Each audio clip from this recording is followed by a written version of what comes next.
Et je suis professeur émérite à l'Université de Tunis et spécialiste d'histoire occidentale. Alors je suis venu un peu à l'histoire locale depuis longtemps parce que vous savez, il y a la spécialisation mais aussi l'intérêt. Je suis toujours intéressé à l'histoire de la Tunisie et donc surtout aux voyageurs, au patrimoine, et j'ai eu des participations avec le ministère de la Culture à plusieurs reprises dans ce domaine. Donc cet ouvrage s'inscrit, si vous voulez, dans cette expérience, si vous voulez, on peut dire ça comme ça.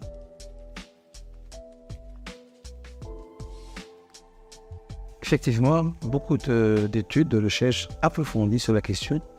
Et on peut citer Jalal Abdel-Kafi, par exemple, on peut citer Paul Sebag, on peut citer Ahmed Saadewi. Ce sont des travaux universitaires faits dans le cadre de préparation de diplômes universitaires et donc très détaillés, ce qui fait que ce sont des travaux inaccessibles. Ils sont restés finalement l'apanage des universités.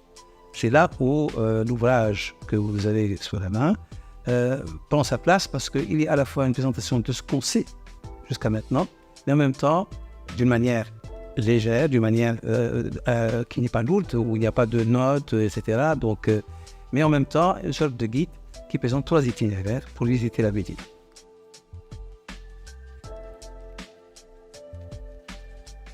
L'ouvrage se compose de 2 parties. La première partie, c'est une présentation de la Médina, avec d'abord son histoire politique, ensuite sa morphologie, qui est restée la même finalement. Ensuite, sa activité économique, sa population. C'est très important parce que dès le début, c'était une population cosmopolite, elle a toujours été cosmopolite. Et puis, ses activités culturelles et intellectuelles, également religieuses. Ça, c'est la première partie. Et puis, la deuxième partie, les 3 itinéraires dont je vous ai parlé tout à l'heure.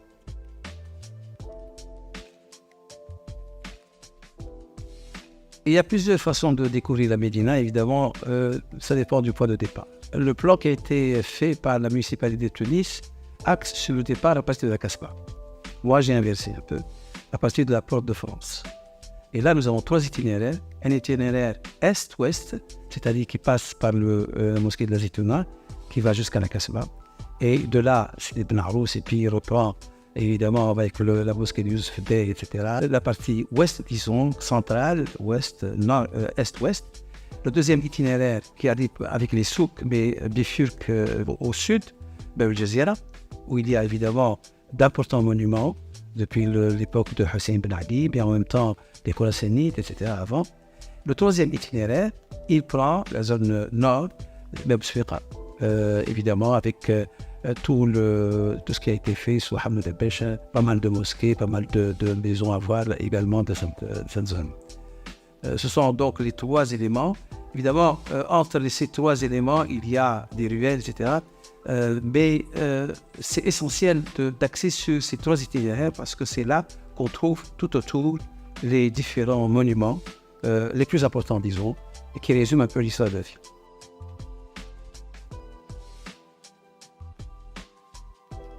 Il sera disponible soit à partir de l'agence de mise en valeur du patrimoine, qui dépend évidemment du ministère de la Culture, ou à partir donc des librairies, parce que donc il peut être vendu, certainement il va être vendu dans les librairies de la ville, enfin que vous connaissez.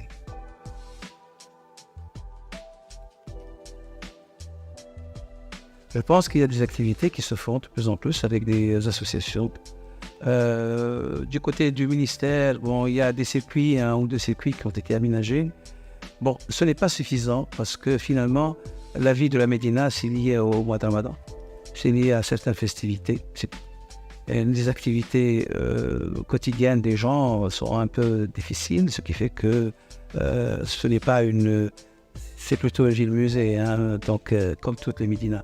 Je pense que quand même, il y a des possibilités de la brancher sur l'activité touristique et l'activité générale de la ville.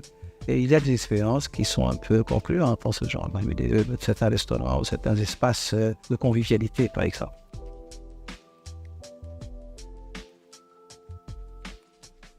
Ça dépend évidemment de ce qu'on veut, ce qu'on cherche au juste. Mais une bonne journée avec un bon déjeuner dans un des restaurants de la Médina, c'est une bonne chose. Hein, il y a d'abord la visite des monuments, disons, religieux, Parce que la Médina, qui dit Médina dit Jamal Zitoun et certaines zaouïas, certaines mosquées importantes qui sont de différents styles, il faudrait les connaître. Mais en même temps, par la suite, l'après-midi sera consacré aux maisons, aux palais de la Médina qui sont extraordinaires, par la beauté et la finesse de leur construction et de leur structure, de l'architecture.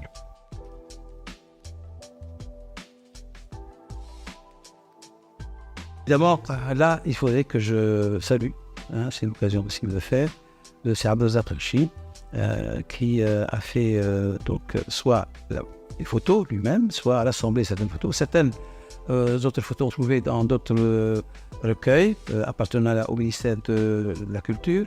Et c'est lui qui a fait le gros travail, si vous voulez.